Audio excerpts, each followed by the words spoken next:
வணக்கம். Welcome to கதை திரட்டு. இந்த வீடியோவில் நம்ம என்ன கதை கேட்க போகிறோம்னா, எழுத்தாளர் PVR அவர்கள் எழுதிய மிலாட் கதையின் 2வது பகுதி. நம்ம சேனலை இது வரைக்கும் சப்ஸ்கிரைப் பண்ணாதவங்க சப்ஸ்கிரைப் பண்ணுங்க. பக்கத்தில் இருக்கிற பெல் ஐக்கானை கிளிக் பண்ணி ஆல்ங்கிற ஆப்ஷனை ப்ரெஸ் பண்ணுங்க. ஸோ தட் நான் போடுற கதைகளை உடனுக்குடனே நீங்கள் கேட்கலாம். வாங்க கதைக்குள்ளே போகலாம். சென்னை ஹைகோர்ட் கட்டிட திறப்பு விழா நடந்தபோது ராமாஞ்சலத்துக்கு வயது 12. ஹைகோர்ட்டில் சேவகம் செய்து வந்த தகப்பனார் அப்பாத்துரை அன்று பிள்ளைக்கு புது வேட்டி கட்டி பட்டு சொக்காயும் குல்லாயும் அணிவித்து அவனை கைப்பிடித்து அழைத்து வந்தார். பையன் வெள்ளைக்கார துரைகளையும் அவர்களுடைய மனைவிமார்களையும் கண்டு திகைத்து போனான். இவ்வளவு பெரிய மனிதர்களிடம்தான் தன் தகப்பனார் வேலை பார்க்கிறார் என்பதை சின்னஞ்சிறு உள்ளம் உணர்ந்த போது தந்தையிடம் ஒரு தனி மதிப்பும் பயமும் உண்டாயின. ஆனால் அதே ராமாஞ்சலம் 6 வருடங்களுக்கு பிறகு அதே வெள்ளைக்காரர்களிடம் வேலைக்கு அமர்ந்தான். தகப்பனார் ஓய்வு பெற இருக்கையில் அவருடைய நன்னடத்தைக்காக கிட்டிய வேலை. நாளடைவில் ராமாஞ்சலம் தகப்பனாரை விட நல்லவன் என்ற பெயர் எடுத்தான். 1940 ஹிட்லர் ஐரோப்பாவில் தலை தெறிக்க ஊளையிட்டு கொண்டிருக்கையில் ராமாஞ்சலம் தனது 60வது வயதில் ஓய்வு பெற்றார். அவருடைய பிள்ளை குமாரசாமி அப்பனையும் பாட்டனையும் போல வெறும் பியூனாக சேரவில்லை. மெட்ரிகுலேஷனில் 4-5 தடவை தங்கிய பின்னர் ஒரு விரலால் டைப்படிக்க கற்றுக்கொண்டான். அதுவே அவனை ஒரு வக்கீலிடம் குமாஸ்தாவாக சேரும் வாய்ப்பை அளித்தது. ராமாஞ்சலத்துக்கு ஒரே பூரிப்பு. பிள்ளை குமாஸ்தாதான், ஆனால் ஒரு வக்கீலிடம் குமாஸ்தா. வக்கீலை போல அவனும் கருப்பு கோட்டு அழிந்து செல்கிற பெரிய மனுஷன். இப்போது ராமாஞ்சலத்துக்கு 92 வயதாகிறது. குமாரசாமிக்கு வயது 70. குமாரசாமிக்கு 2 பிள்ளைகள். மூத்தவன் 44 வயதில் இராணுவத்தில் மேஜராக மீரட்டில் இருக்கிறான். 2வது பிள்ளை துளசிங்கம் ஒரு BA BL வக்கீல் வேதநாயகத்திடம் சில காலம் ஜூனியராக இருந்துவிட்டு கிரிமினல் வழக்குகளில் தன் சாமர்த்தியத்தை காட்டிக் கொண்டிருக்கிறான். கூடிய சீக்கிரத்தில் பப்ளிக் ப்ராசிக்யூட்டர் பதவியும் அதை தொடர்ந்து அட்வொகேட் ஜெனரல் உத்தியோகமும் கிடைக்கக்கூடும் என்று பலர் சொல்லிக் கொள்கிறார்கள். இந்த 2 பதவிகளின் சாதாரண தொடர்ச்சி ஹைகோர்ட் ஜட்ஜ் பதவி என்று எல்லோருக்குமே தெரிந்த விஷயம். ராமாஞ்சலத்தின் தற்போதைய ஆசையெல்லாம் பேரப்பிள்ளை தன் கண் முன்னேயே ஜட்ஜாக வேண்டும் என்பதுதான். சிந்தனையில் லயிக்கையில் ராமாஞ்சலம் புல்லரித்து போய்விடுவார். அவர் 42 வருடங்கள் ஹைகோர்ட்டில் பணியாற்றியவர். அவர் பார்க்காத நீதிபதிகள் இல்லை, வக்கீல்கள் இல்லை. இந்த 42 வருடங்களில் ஒரு தடவை கூட அவர் தொடர்ந்து 10 நாள் ஓய்வு எடுத்து கொண்டதில்லை. சரியாக 7:30 மணிக்கு அவர் சோற்று மூட்டையை தூக்கி கொண்டு விருகம்பாக்கத்தில் இருந்து புறப்பட்டு சவுக்கு காட்டின் வழியாக கோடம்பாக்கத்தை அடைந்து நுங்கம்பாக்கம் ஏரிக்கரையில் ஒரு 10 நிமிடம் உட்கார்ந்து விட்டு மவுண்ட் ரோடை நோக்கி நடப்பார். மவுண்ட் ரோடில் பிள்ளைத்தாச்சி என்று ஒரு கிழவி இட்லியும் இடியாப்பமும் சூடாக கொடுப்பாள். அணாவுக்கு 6 இட்லி, ஒரு கட்டு இடியாப்பத்துக்கு அரை அணா. வயிறு நிறைய தின்றுவிட்டு தழை புகையிலையை ஒடித்து போட்டுக்கொண்டு மேலே நடப்பார். சரியாக 9:45 அவர் ஹைகோர்ட் வாயிலில் நுழைவார். கோர்ட் ரிஜிஸ்ட்ரார் வருவதற்கு முன்பேயே எல்லா மேஜைகளையும் துடைத்துவிட்டு ரிஜிஸ்ட்ரார் குடிக்க தண்ணீரும் எடுத்து வைப்பார். அதன் பின் எல்லா காரியாலய பியூன்களையும் போல வருவோர் போவோரிடம் சிரித்து பேசி வாங்கிக் கொள்ள வேண்டிய மாமூலை தவறாமல் வாங்கிக் கொள்வார். அப்படி வாங்குவதை தவறு என்றோ பாவம் என்றோ மனம் கருதியதே கிடையாது. மாமூல் வேறு, லஞ்சம் வேறு. 2க்கும் இடையில் காத தூரம் இருக்கிறது என்பது அவருடைய நினைப்பு. வருகிறவர்கள் தாங்களாக அவர்கள் காரியம் முடிந்த பின்னர் மனம் நிறைந்து கொடுக்கிற அபிமானம் மாமூல். இவ்வளவு கொடுத்தால் நீ சொல்கிறபடி செய்கிறேன் என்று சொல்லாமல் சொல்லி வற்புறுத்தி வேதனைப்படுத்தி வாங்குவது லஞ்சம். ராமாஞ்சலம் தன்னுடைய ஆயுளில் ஒரு தடவை கூட 2வது முறையை கையாண்டதில்லை. ஓய்வு பெற்ற பின்னர் ராமாஞ்சலம் தரை மீனாக போனார். தினம் குறிப்பிட்ட வேளையில் எழுந்து காலை கடன்களை முடித்துவிட்டு 8 மைல் நடந்து நடுவில் இட்லியும் இடியாப்பமும் சாப்பிட்டு காரியாலயத்தை அடைந்து மீண்டும் மாலை 5 மணியில் இருந்து நடக்க ஆரம்பித்து இரவு 8 மணிக்கு வீட்டில் விழும் அவருக்கு வாழ்க்கையே காற்றில்லாத வானமாக தோன்றியது. ஓரிரு வாரங்களில் உடலின் சக்தி குன்றி போவதை உணர்ந்தார். ஹைகோர்ட்டின் கம்பீரமும் ஓவிய கூடத்தின் தன்மையும் பெரிய பெரிய மனிதர்களின் தரிசனமும் ஆயிரம் பேர் அநியாயத்துக்கு நியாயம் கேட்க வரும் கோலமும் அவர் நெஞ்சை விட்டு அகல மறுத்தன.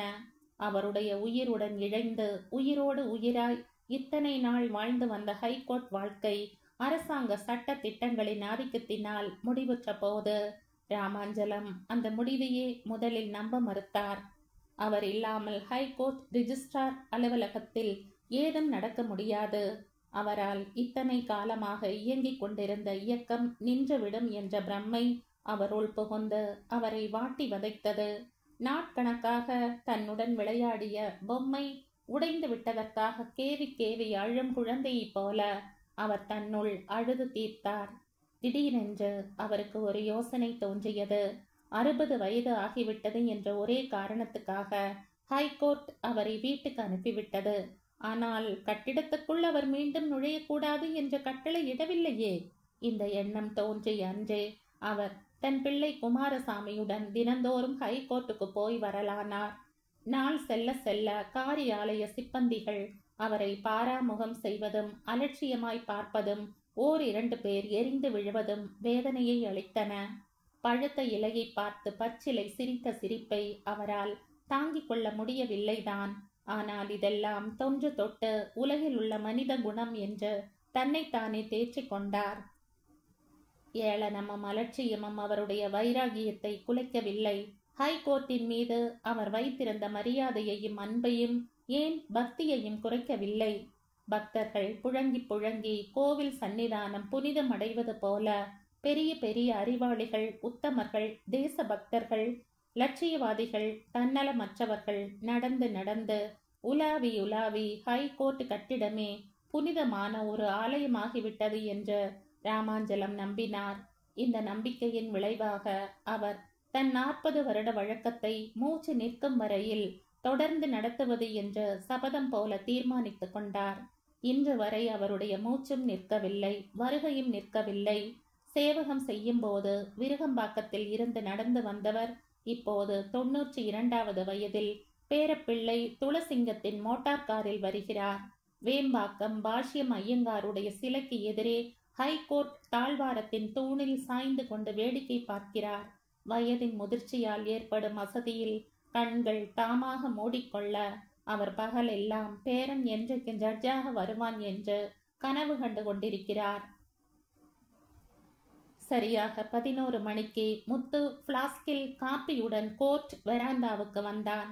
ராமாஞ்சலம் கால்களை மடக்கி உட்கார்ந்து பொக்கைவாய் சிரிப்பை வீசிக்கொண்டிருந்தார்.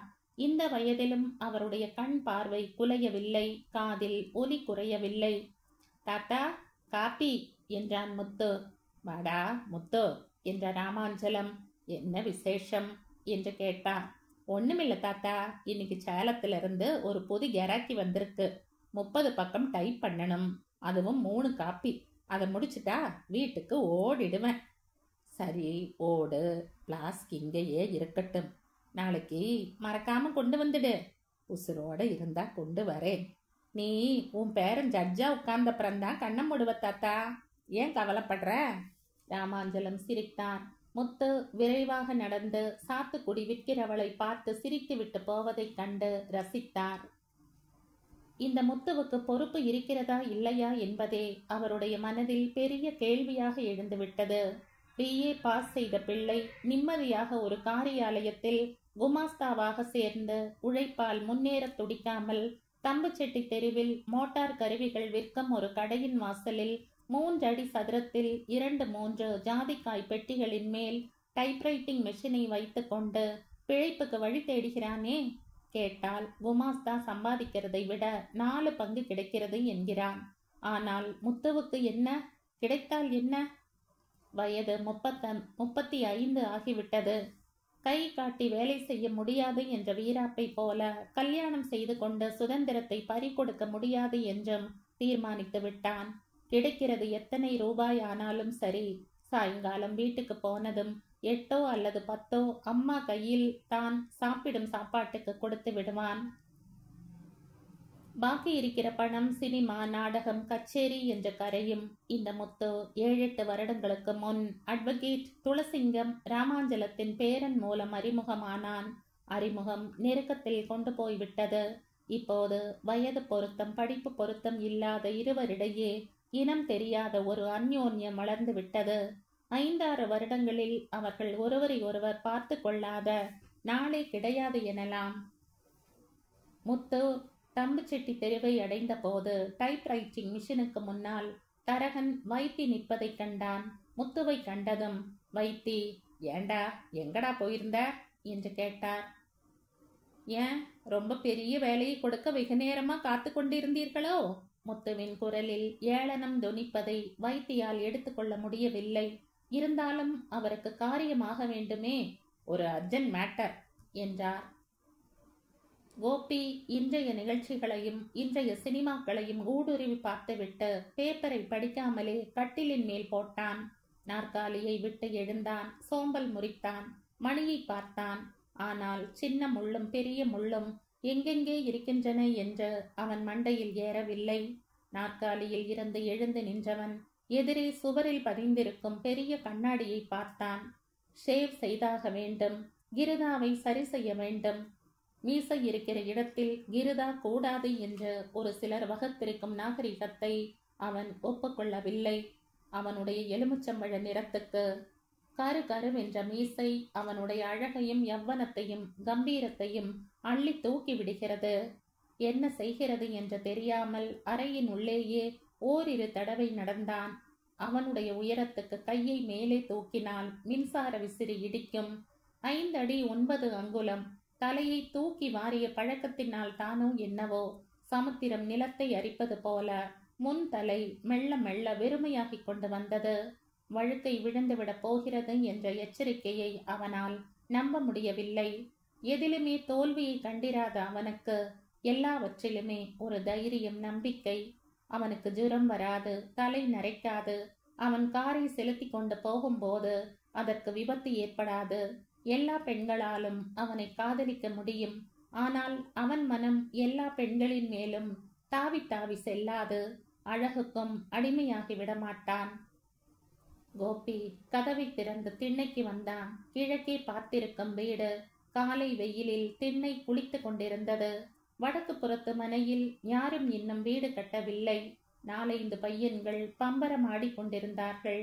எதிர் வீட்டில் என்ஜினியர் சாம்பசிவம் சாய்வு நாற்காலியில் உட்கார்ந்து ஏதோ படித்து கொண்டிருந்தார். அவருடைய மனைவி 2வது காப்பியை திண்ணை திண்டின் மேல் வைத்துவிட்டு கோபி இருக்கும் திசையை ஒரு தடவை பார்த்த பின்னர் உள்ளே சென்றான். கடியாரத்தில் அவன் பார்த்தும் தெரிந்து கொள்ளாத நேரம்.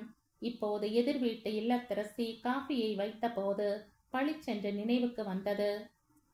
சாம்பசிவம் தூங்கி எழுந்த பின்னர் முதல் காஃபியை எப்போது குடிக்கிறாரோ தெரியாது. 2வது காஃபி சரியாக 8 மணிக்கு. வலது புற மனையில் திடீரென்று எழுந்த பையன்களின் சண்டை காதை பிளக்கவே அவன் மீண்டும் அறைக்கு திரும்பினான். திரும்பும் முன் ஹாலினுள் எட்டி பார்த்தான். கோபாலனின் கடைசி குழந்தை மீனாவை காணோம். ஒருவேளை அவளை எண்ணெய் தேய்த்து குளிப்பாட்டி கொண்டிருப்பாள் கோபாலனுடைய மனைவி. ஆனால் குழந்தையின் அழுகை குரல் கேட்கவில்லையே. இன்னும் 3 மணி நேரத்தை தள்ளியாக வேண்டும். 11:15 ஆர்மீனியன் தெருவில் இருக்கும் அவனுடைய காரியாலயத்துக்கு போய் மேனேஜரை பார்த்துவிட்டு 12 மணிக்கு ஹைகோர்ட் சேம்பர்ஸில் வக்கீல் வேதநாயகத்தையோ அல்லது அவருடைய ஜூனியர் சுஜாவையோ சந்தித்து பேசிவிட்டு 1 மணிக்கு கிண்டி ஃபேக்டரிக்கு போக வேண்டும். இதெல்லாம் கிடுகிடுவென்று ஆகிவிடும். ஆனால் புறப்படுவதற்கு முன் 3 மணி நேரம் இருக்கிறதே, அதை எப்படி கழிப்பது? ஷேவிங் 10 நிமிஷம், கிருதா 10, மீசை 10, 30, குளிக்க 15, ட்ரெஸ் 15, இன்னொரு 30. அப்படியும் 2 மணி நேரம் இருக்கிறதே, என்ன செய்வது? ஒன்றும் புரியாமல் கட்டிலின் மேல் அங்கே பேப்பர் அலங்கோலமாக கிடப்பதையும் பொருட்படுத்தாமல் விழுந்தான். திடீரென்று அவன் பேரில் தொடரப்பட்டிருக்கும் வழக்கு நினைவுக்கு வந்தது. அடையாறு காந்தி நகர் தோன்றிய புதிதில் கட்டப்பட்ட ஒரு வீடு இப்போது அவனுடையது இல்லை என்று வாதி பெயர் தைலா.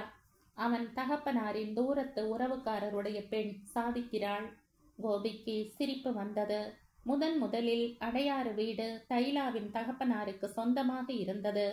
அவர் ஒரு வெங்காய வியாபாரியிடம் 17,000 ரூபாய் கடன் வாங்கி இருந்தார். வெங்காயம் கடனை திருப்பி கேட்டு வக்கீல் நோட்டீஸ் விடவே தைலாவின் தகப்பனார் மகாதேவன் அவனுடைய அப்பாவின் காலை பிடிக்க ஓடோடி வந்தார். 20,000 ரூபாயுடன் அவர் போனார். அதன் பின்னர் வட்டி வரவில்லை. அசலை கொடுத்தால் வட்டியை தள்ளி கொடுக்கிறேன் என்று அவனுடைய அப்பா ஒரு சான்ஸ் அளித்தார். மகாதேவன் மதுவின் மயக்கத்தில் மாதுகளின் அணைப்பில் இருந்த காலம். அப்பாவையே மறந்தார். 2.5 வருடங்களுக்கு பிறகு அடமானத்தை ரிஜிஸ்டார் ஆபீஸில் ஊர்ஜிதம் செய்தார். கடன் 24,000. அதன் பின்னம் 3 ஆண்டுகள் மகாதேவன் திரும்பி பார்க்கவில்லை. அப்புறம் என்னென்னவோ நடந்தது. மகாதேவன் ஹைகோர்ட்டில் இன்சால்வென்சி பெட்டிஷன் கொடுக்க போகிறார் என்று வதந்திகள் வந்தன. கோபியின் தகப்பனார் என்ன செய்தாரோ கோபிக்கு நிர்ணயமாக தெரியாது. வீடு அவர் பெயருக்கு வந்தது. அவர் காலத்துக்கு பின் அவனுக்கு வந்தது. இப்போது அதிலிருந்து மாதம் 600 ரூபாய் வாடகை வருகிறது. அந்த வீடு 600 ரூபாய் வாடகை எல்லாம் அவனுக்கு சொந்தம் இல்லையாம். கோபிக்கு சிரிப்பை தவிர வேறு எதுவும் வரவில்லை. தைலா மாதி ரூபத்தில் இருக்கும்போது அவள் மீது அனுதாபப்படுவதா எரிச்சல் கொள்வதா என்று கூட புரியவில்லை. ஆனால் கண்டிப்பாக அவளுடைய சித்தப்பா திருப்பூரில் இருந்து வந்து அவனை சந்தித்த போது கோபம்தான் வந்தது. 20,000 ரூபாய் ரொக்கமாக தராவிட்டால் கேஸ் போடுவேன் என்று அவர் சாதுரியம் தெரியாமல் மிரட்டிய மிரட்டல் அவன் தன் வாழ்க்கையில் அனுபவித்திராத ஒரு அனுபவம். கோர்ட் எல்லோருக்கும் சொந்தம் என்று சொல்லி அவரை கழுத்தை பிடித்து தள்ளாத தோஷமாய் வெளியேற்றினான். மகாதேவனின் அந்த கால ஊதாரித்தனத்தின் காரணமாக அவருடைய பெண் தைலா இப்போது ரொம்ப கஷ்டப்படுகிறாள். கோபி ஏதாவது உதவி செய்தால்தான் தாய் தகப்பன் இல்லாத அந்த பெண்ணுக்கு ஒரு வாழ்வு கிடைக்கும் என்று திருப்பூர் சோமநாதன் நயமாக சொல்லியிருந்தால் கோபி ஒருவேளை மனம் இளகி 5,000 10,000 கொடுத்திருப்பான். 3 லட்சம் ரூபாய்க்கு மேல் சொத்துள்ள அவனுக்கு சிறிதே நஷ்டம் உண்டாவதில் வருத்தம் இல்லை. ஆனால் அதையெல்லாம் புரிந்து கொள்ளாத திருப்பூர் சோமநாதன் எடுத்த எடுப்பிலேயே மிரட்டி பார்த்தார். திடீரென்று கோபியின் கண் முன் அவனுடைய வக்கீல் சுஜா தோன்றினாள். சிரித்து சிரித்து பேசும் சுபாவமும் அவள் வக்கீல் ராகவனுடன் கோர்ட்டில் எதிர்வாதம் செய்து வெளியே வந்ததும் அவனுடன் நாணம் கலந்த மகிழ்ச்சியுடன் அளவலாவுவதும் அவனுக்கு ஒரு பெரும் ரசனையாக இருந்தது. சீனியர் வக்கீல்கள் வேதநாயகமும் ராமாமிர்தமும் வேண்டுமென்றே இந்த இளம் ஜோடியை மோத விடுகிறார்களோ என்று கூட அவன் எண்ணினான்.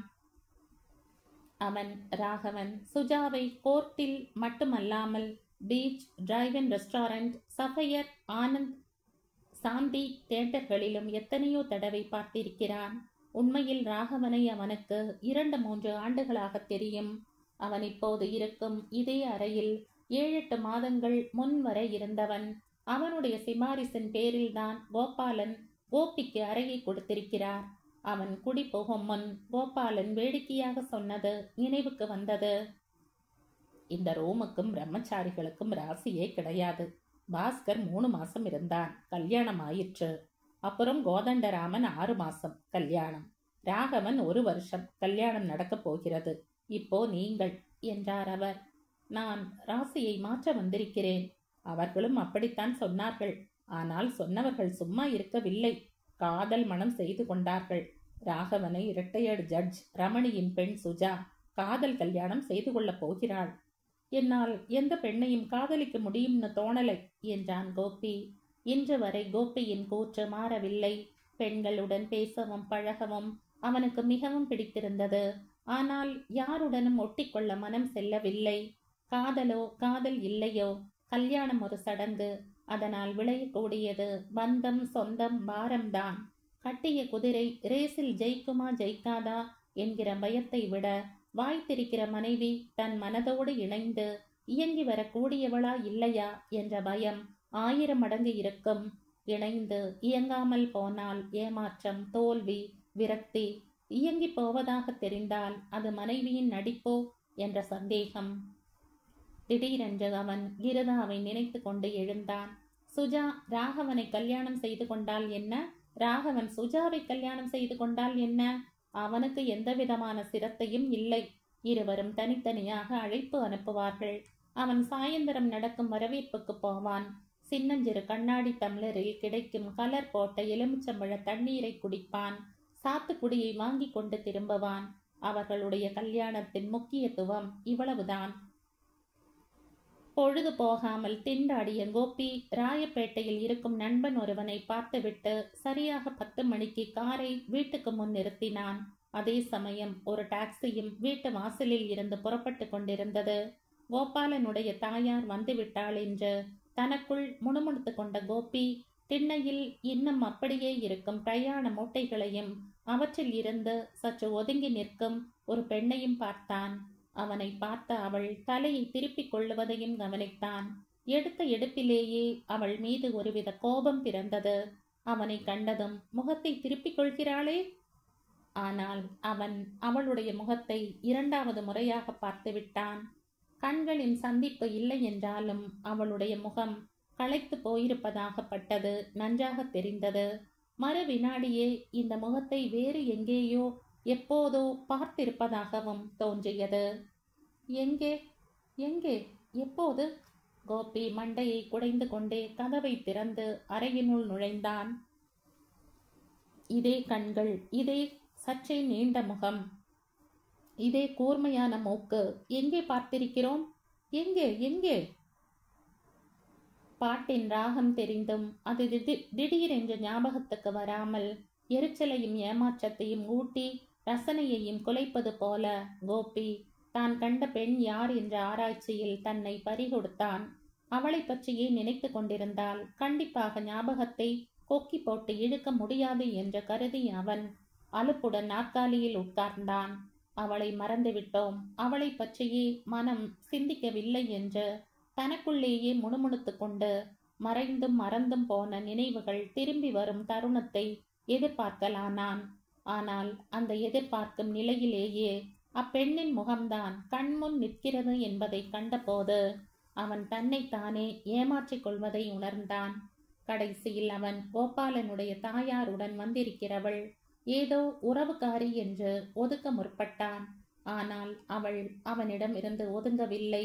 அவனுடைய மற்ற சிந்தனைகளினூடே இழைந்து இழைந்து வந்தாள். இந்த 6 மாதத்தில் கோபாலன் அவனுடன் நெருங்கி பழகிவிட்டார். அவனுக்கும் அவர் மீது தனி அபிமானமும் மரியாதையும் பிறந்துவிட்டன. கோபாலன் ஒரு அலாதி. அவருடைய அலாதி தன்மையே கோபியை கவர்ந்தது. ஸ்டேட் பேங்கில் அவர் அக்கவுண்டன்ட். ஆபீஸ் உண்டு, தாம் உண்டு என்ற குணம். அவரை தேடிக்கொண்டு ஒரு பேங்க் சிப்பந்தியும் இதுவரையில் வந்ததில்லை. அவரும் எந்த பெரிய மனிதர்களையும் பார்க்க சென்றதாக சரித்திரம் கிடையாது. கோபிக்கு தெரிந்த வரையில் இந்த 6 மாத அனுபவத்தில் கோபாலனை பார்க்க வருகிறவர்கள் இவர்கள்தான். வேத பாடசாலை நடத்துகிறவர்கள், மார்கழி மாத ஐயப்ப பூஜை பஜனை கோஷ்டி அங்கத்தினர்கள். அவருக்கு ஜாதகம், அதிலும் விவாக பொருத்தம் பார்க்க தெரியுமாதலால் அது பற்றி விசாரிக்க வரும் நண்பர்கள், திருவானைக்காவல், திருச்செந்தூர், சுவாமிமலை கோயில்களின் குருக்கள், ஆசிரமங்கள் பிரதிநிதிகள், மேற் சொன்னவர்களுடைய சிபாரிசு கடிதங்களை கொண்டு வரும் வேலை இல்லாத பட்டதாரிகளும் பட்டம் இல்லாதவர்களும். இவர்கள் தினம் தினம் வரவில்லை. எப்போதாவது அடிக்கொரு தடவை, அமாவாசைக்கு ஒரு தடவை வந்தார்கள். மாதம் சராசரி 100 ரூபாய் தர்மத்துக்கு செலவாயிற்று. கோபாலனுடைய மனைவி சங்கரி பீரோவில் இருந்த பணத்தை எடுத்து கொடுத்துவிட்டு வந்தவர்கள் வாங்கி கொண்டு போன பின் கத்துவாள். கொடுத்த படத்தில் 2 கிலோ நெய் வாங்கலாம், 2x2வில் 2 சோழி துணி வாங்கலாம் என்று இறைவாள். கோபாலன் தர்மம் செய்யாதவர்களை விட தர்மத்துக்கு குறுக்கே நிற்கிறவர்கள் மகா பாவிகள் என்று கோட்பாடுகளுடன் எடுத்து சொல்வார். ஆனால் அன்று சாயந்தரமே குறைந்தது ஒரு சோழி துணியாவது 2x2வில் சங்கரியின் தோளில் விழுந்துவிடும். சங்கரியை பார்க்கிற போதும் நினைக்கிற போதும் கோபியின் மனதில் ஒரு பரிவும் அபிமானமும் தான் பிறந்தனவே தவிர எரிச்சலும் வெறுப்பும் உண்டாகவில்லை. நவரசங்களும் கலந்தோடி ஓடி விளையாடுகையில் தான் குடும்பமே களை கட்டுகிறது என்று அவன் நினைத்தான். இதே சங்கரி எத்தனையோ தடவை தானாகவே மனதார எவ்வளவோ தர்மங்கள் செய்திருப்பதும் அவனுக்கு தெரியும். அவளுடைய இந்த விசித்திரத்தன்மை அவனுக்கு புதிராகவே இருக்கிறது. கோபாலனுடைய பழக்க வழக்கங்கள் கோபிக்கு பிடித்திருந்தன. காலை 4 மணிக்கு எழுந்திருப்பார், குளிப்பார், 1 மணி நேரம் ஜபம் செய்வார், 5:30க்கு மற்றவர்களுக்காக வெந்நீர் போடுவார், 5:45க்கு காஃபிக்கு தண்ணீர் வைத்து பாலையும் காய்ச்சுவார், 6:15க்கு ஒரு டம்ளர், ஒரே டம்ளர் காஃபி, அதன் பின் மறுநாள் தான். அப்புறம் 3/4 மணி நேரம் பேப்பர், பிறகு தமிழ் செய்தி, செய்திக்கு பின் டிரான்சிஸ்டரை குளியல் அறைக்கு வெளியே வைத்து கர்நாடக சங்கீதத்தை கேட்டுக்கொண்டே குழந்தைகளை குளிப்பாட்டுவார். அதாவது சங்கரியால் முடியாத நாட்களில். 3வது பெண்ணுக்கு அவர்தான் தலைவாரி பின்ன வேண்டும். மூத்த பெண்ணுக்கு கணக்கில் வைட்டமின் குறைவு. அவளுக்கு 1/2 மணி நேரம் டியூஷன். 8:30க்கு சாப்பாடு, 9 மணிக்கு 3ஆம் நம்பர் பஸ், 9:30 பேங்க் வாசல். சாயங்காலமும் காலை மாதிரித்தான். டியூஷன், ஜபம், 7:15 தமிழ் செய்தி, அப்புறம் சாப்பாடு. கதா காலட்சேபங்களுக்கு போனால் 9 மணிக்கு சாப்பாடு. கடிகாரம் 9:30 காட்ட வேண்டியதுதான். கோபாலனின் குரட்டை ஒலி ஆரம்பித்துவிடும். அவருக்கு 3 பெண்கள், 3 பிள்ளைகள். கீதா வயது 18, BA முதல் வகுப்பு. கிட்டு எனும் கிருஷ்ணமூர்த்தி 16, PUC. மாலா 13, 9வது வகுப்பு. பாபு 10, 5வது வகுப்பு. மணி 7, 2ஆம் வகுப்பு. மீனா 3, நர்சரியில் சேர்த்துவிட்டால் மத்தியானங்களில் கொஞ்சம் தூங்கலாமே என்று சங்கரிக்கு ஒரு நப்பாசை. ஆனால் அதே சமயத்தில் பள்ளிக்கூடத்தில் அங்கும் இங்கும் ஓடி அடிபட்டு கொண்டு விடுமோ என்ற பயம். இப்போது கோபிக்கு கோபாலனின் மனைவி சங்கரியை பார்க்கிற போது ஒரு சந்தேகம் பிறக்கிறது. ஏன் சங்கரியின் வயிறு சற்றே பெரிதாக தோன்றுகிறது? 6 குழந்தைகளை பெற்றெடுத்த பெருமையில் பூரித்து போயிருக்கிறதா? அப்படியானால் அந்த பூரிப்பை அவன் ஏற்கனவே பார்த்திருக்க வேண்டுமே. அல்லது 7வது வெளியே வர தயாராகி கொண்டிருக்கிறதா? 2வது அனுமானம்தான் சரி என்று தோன்றியது கோபிக்கு. சில மாதங்களாகவே கோபாலனோ மூத்த பெண்ணோ சமையல் வேலையில் முனையவே இல்லையே. அப்படி முனையும் போதெல்லாம் சங்கரி எங்கோ தூரத்தில் நின்று கொண்டு, புளி இவ்வளவு கரையுங்கள், உப்பு அத்தனை வேண்டாம் என்று கத்தியிருப்பாளே, அவன் காதிலும் விழுந்திருக்குமே. கோபிக்கு சிரிப்பும் அதே சமயத்தில் அக்குடும்பத்தின் மேல் கனிவும் பிறந்தன. ஒரு மரத்தை சுற்றி எத்தனை கொடிகள் படர்ந்திருக்கின்றன. மகிழ்ச்சியின் மனம் கமழ்கிறது. சண்டை பூசல்களின் நெடி, இறைச்சலின் இனிமை, கோபத்தின் பொய்மை, தர்மத்தின் ஆவேசம், ரசனையின் இன்பம். அப்பப்பா, குடும்பங்கள் என்றாலே இப்படித்தானோ? தெய்வமே, கோபாலனின் குடும்பத்தை என்றைக்கும் காப்பாற்று. திடீரென்ற இத்தனை உணர்ச்சிகளுக்கிடையிலும் கோபியின் மனதில் ஒரு கேள்வி எழுந்தது. விஷமத்தோடு எழுந்த கேள்வியை அவனால் அடக்க முடியவில்லை. 7வது தயாராகிறது. சமையலறையை கழுவிவிட்டு சங்கரி ஓய்ந்து போய் 10 மணிக்கு தூங்கப் போகிறாள். குரட்டை 9:30க்கே கேட்க ஆரம்பிக்கிறது. ஆனாலும் என்ன, உலகம் இயங்கத்தான் இயங்குகிறது. மரத்தை சுற்றி புது புது கொடிகள் படரத்தான் படர்கின்றன. சாரி கோபி, ரொம்ப பிஸியா? கோபாலன் உள்ளே வந்தார். ரொம்ப பிஸிக்கு எது எதிர்ப்பதம்? அதில் திண்டாடி தவித்து கொண்டிருக்கிறேன். நான் ஆபீஸுக்கு புறப்பட்டு போய் கொண்டிருக்கிறேன். உங்க ட்ரெஸ்ஸே சொல்கிறது. நீ எத்தனை மணிக்கு புறப்பட போகிறாய்? எங்கே போக போகிறாய்? ஆர்மீனியன் ஸ்ட்ரீட்டுக்கா, கிண்டி ஃபேக்டரிக்கா? 11 மணிக்கு ஆர்மீனியன் ஸ்ட்ரீட்டுக்குத்தான். உங்களுக்கு லிஃப்ட் வேணும்னா இப்போதே கிளம்புறேன். நோ, எனக்கு லிஃப்ட் வேண்டாம். அம்மாவோட ஒரு பெண் வந்திருக்கு, ஊருக்கு புத்தம் புதுசு. அவளுக்கு வக்கீல் ராமாமிர்தத்தை பார்க்கணும். ஹை கோர்ட்டில் ஏதோ கேஸ். நீ அவளை ஹை கோர்ட்டில் இறக்கி விடணும். முடியுமா?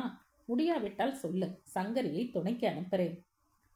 எனக்கு ஆட்சேபனை இல்லை. ஆனால் அந்த பெண் என்ன நினைக்கிறாளோ? அதை பத்தி நீ கவலைப்படாதே. நீ யார், எப்படிப்பட்டவன், உன் குணம் எப்படி என்றெல்லாம் சொல்லி வைத்திருக்கிறேன். அப்படியுமா வருகிறேன் என்கிறாள்? பாவம்.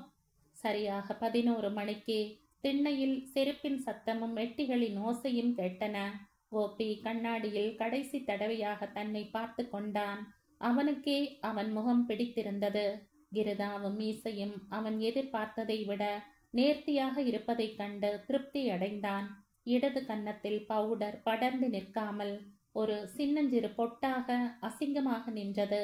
கை குட்டையால் துடைத்துவிட்டு டையையும் ஒழுங்குபடுத்தினான். குளிக்கும்போது நேற்று போட்டுக்கொண்ட மூக்குப்பொடி கலர் டெரிகாட் பேண்டையும் வெள்ளை டெர்லின் ஷர்ட்டையும் இன்றும் அணிந்து கொள்ளலாம். இன்றைய வேலைக்கு அது போதும் என்றுதான் அவன் நினைத்திருந்தான்.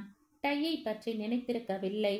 ஆனால் இப்போது ஜெர்மனியில் இருந்து நண்பன் ஒருவன் வாங்கி வந்த டெர்லின் பேண்ட், கருப்பும் பச்சையும் இணைந்து சூரிய ஒளியில் மின்னும் நிறம், முந்தின நாள் சலவையில் இருந்து வந்த ஐஸ்கிரீம் கலர் டெர்லின் ஷர்ட், அமெரிக்க டை.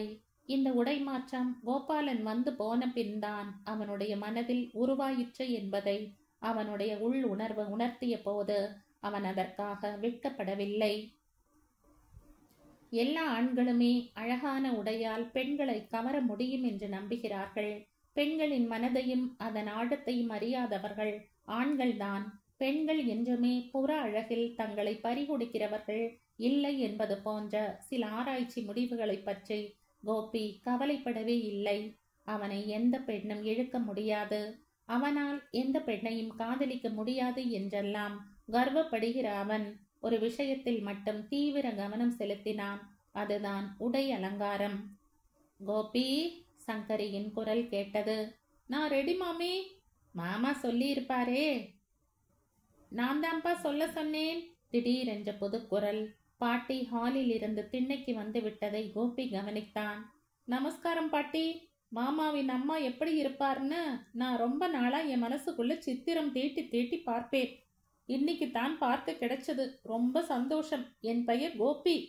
உன்னை பத்தி கோபாலன் என்கிட்ட நிறைய சொல்லியாச்சு. 3 தலைமுறைக்கு சொத்து இருக்கு, ஒரே வாரிசு, கை நிறைய சம்பளம் வாங்குறான் என்றெல்லாம் சொன்னான். ஆனா எங்க எல்லாருக்கும் ஒண்ணு மட்டும் பிடிக்கவே இல்லை. கோபாலனுக்கு ரொம்ப தாபம். பாட்டி போர் அடிக்க ஆரம்பித்து விட்டாள். இடத்தை விட்டு சீக்கிரம் ஓடு என்று சங்கரி உதட்டு புன்னகையாலும் கண்ணின் சிமிட்டலாலும் சமிக்ஞை செய்தாள். அதை புரிந்து கொண்ட கோபி, சாவகாசமா பேசலாம் பாட்டி, எனக்கு ஏத்த பெண் இன்னும் அவதரிக்கலைன்னு பண்றது என்றான். சரி சரி, சீக்கிரம் போ கோபி. உனக்கு ஏத்த பொண் இனிமேதான் அவதாரம் எடுக்கணும்னா உன் கல்யாணம் எப்ப நடக்குமோ? 60லோ 65லோ? அது சரி, இவதான் தைலா, கோயமுத்தூர்ல இருந்து வந்திருக்கிறாள். இவளை ஹைகோர்ட்ல இறக்கி விடு. வக்கீல் ராமாமிர்தத்தை பார்க்கணுமாம். தைலா என்ற பெயரை கேட்டதுமே அவன் தலை சுற்ற ஆரம்பித்தது. ராமாமிர்தம் என்ற பெயர் காதில் விழுந்ததும் நெற்றி நரம்புகள் புடைத்து கண்கள் குத்திட்டு நின்றன. என்ன கோபி? ஒரு வினாடி நேரத்தில் அவனுடைய சலனம் மறைந்தது. ஆனாலும் அதிர்ச்சியில் வார்த்தைகள் சாதாரண தெளிவுடன் வரவில்லை. ஒன்றுமில்லை, நான் வருகிறேன். தைலா நல்ல பொண்ணு என்றாள் பாட்டி. கோபியும் நல்ல பிள்ளைதான் அம்மா என்றாள் சங்கரி. கோபி முன்னால் நடக்க தைலா மெதுவாக பின்தொடர்ந்தாள். கோபியின் மனதில் பற்பல விதமான சிந்தனைகள் பாய்ந்தோடின. அவனை வழக்கில் சம்பந்தப்படுத்தி இருக்கிறவளை இப்போது அவனே கோர்ட்டுக்கு அழைத்து போகிறான். இவள்தான் திருப்பூர் சோமநாதனுடைய அண்ணா பெண். இவள்தான் தைலா. இவள்தான் அடையாறு வீட்டுக்கே உரிமை கொண்டாடுகிறாள். இவளை இதற்கு முன் அவன் பார்த்ததில்லை. ஆனால் வழக்கு பற்றி நினைக்கும் போதெல்லாம் ஒரு இளம் பெண்ணின் உருவத்தை கற்பனையில் மனதால் எழுதி பார்த்திருக்கிறான். அந்த பெண்ணின் முகத்தின் வெறுப்பு அவனை அடித்திருக்கிறது. கண்களில் பிரதிபலித்த பேராசை அவனை உலுக்கி இருக்கிறது. அவளுடைய உதட்டின் அகங்கார சிரிப்பு அவனை அவமானப்படுத்தி இருக்கிறது. அவனுடைய சிந்தனையையும் மௌனத்தையும் அவளுடைய குரல் கலைத்தது. அப்போதுதான் அவள் முன் சீற்றில் தன் அருகே உட்கார்ந்திருப்பதை உணர்ந்தான். மனக்கண் முன் அவள் அவன் எதிரே பாய்ந்து வந்து கொண்டிருந்தாள். எதிரே நிற்காமல் பக்கத்தில் இருப்பது அவனுக்கே ஒருவித சஞ்சலத்தை உண்டாக்கியது. என்னால் உங்களுக்கு பாவம், சிரமம், என்னை மன்னித்து விடுங்கள். குரலில் மனதின் உண்மை ஒலிப்பதை கோபி அவனுடைய தவிப்பிலும் உணர்ந்தான். அவள் வெறும் ஒப்புக்காக, வாய் வார்த்தைக்காக சொல்லவில்லை என்பதையும் உணர்ந்தான். இந்த உணர்வே அவன் சமாளித்துக் கொள்ள உதவியது. It's all right, but I am your enemy. To you know that என்றான். எனக்கு புரியவில்லை. என் பெயர் கோபி, கோபாலகிருஷ்ணன். புரியவில்லை. CS 118 நாம் இருவரும் எதிரிகள். CS என்றால், ஓ மை காட், CS என்றால் சிவில் சூட். நீ வாதி, நான் பிரதிவாதி, என் அடையாறு வீடு. கோபியால் பேச முடியவில்லை. எதிரே வரும் லாரிக்கு வழிவிடுவதில் கவனம் திடீரென்று திரும்பியது. லாரி போய்விட்டது. மௌப்பரி சாலையில் வண்டி ஓட ஆரம்பித்தது. என்னால் நம்ப முடியவில்லை, ஆனால் உண்மை என்றான் கோபி. எனக்கே இன்றுதான் கோபி யார், கோபாலகிருஷ்ணன் யார், பிரதிவாதி யார் என்று தெரியும். இத்தனை நாளாக நான் இதை பற்றி எந்த விதமான கவலையும் எடுத்துக்கொள்ளவில்லை. சுஜாவின் கண்களில் நீர் முட்டி நின்றது. அப்பாவுடன் வைத்த பந்தயத்தில் அவள் தோற்கவில்லை, முறியடிக்கப்பட்டாள். அப்பாவிடம் இது மாதிரி எத்தனையோ பந்தயங்கள் போட்டிருக்கிறாள், தோற்றிருக்கிறாள். அவர்களிடையே உள்ள விதிகளின்படி ஒரு டம்ளர் உப்பு இல்லாத ரசத்தையோ அல்லது சர்க்கரை இல்லாத பாயசத்தையோ குடித்திருக்கிறாள். அப்போதெல்லாம் தோல்வியால் கண் கலங்கியதில்லை, முகம் சிவந்து கண்ணீர் கரையில் அசிங்கமாக போனதில்லை. அப்பா சாப்பாட்டு மேஜை மீது கையை ஊன்றியவராய் சுஜாவையே பார்த்தார். சுஜாவின் அக்கா மாலினி நேற்று சிட்னியில் இருந்து சென்னைக்கு வந்து நாளைக்கு கணவனுடன் லண்டன் போகப் போகிறவள். சுஜாவின் அக்கா மாலினி ஸ்பூனால் தயிர் பச்சடியில் இருக்கும் வெள்ளரி துண்டுகளை எடுக்க முயன்று கொண்டிருந்தாள். இன்றைய பந்தயம் மாலினியின் வருகையால் விளைந்த பந்தயம். விளையாட்டு வினையாக முடிந்து விட்டதோ என்று மாலினி ஒரு கணம் தன்னைத்தானே கேட்டுக்கொண்டு வெள்ளரி துண்டை எடுத்து வாயில் போட்டு கொண்டாள். சீக்கிரம் குடி என்று சிரித்தார் மாஜி உயர்தர நீதிபதி ராஜாங்கம். பிறகு மாலினியை பார்த்து, தண்டனையை ஸ்வீட்டாக பண்ணியிருக்க மாலா. ஒரு கப் பாயசத்தில் 7 ஸ்பூன் சர்க்கரை, 1 ஸ்பூன் நாக்கில் படுறதுக்குள் திகட்டி விடும் என்றார். அப்பா, உங்களுக்கு இன்னும் விளையாட்டு புத்தி போகவில்லை என்ற மாலினி சாம்பாரில் கை வைத்தாள். சுஜா இப்போது அப்பாவையும் பார்க்கவில்லை. ராகவன் கண் முன் தோன்றினான்.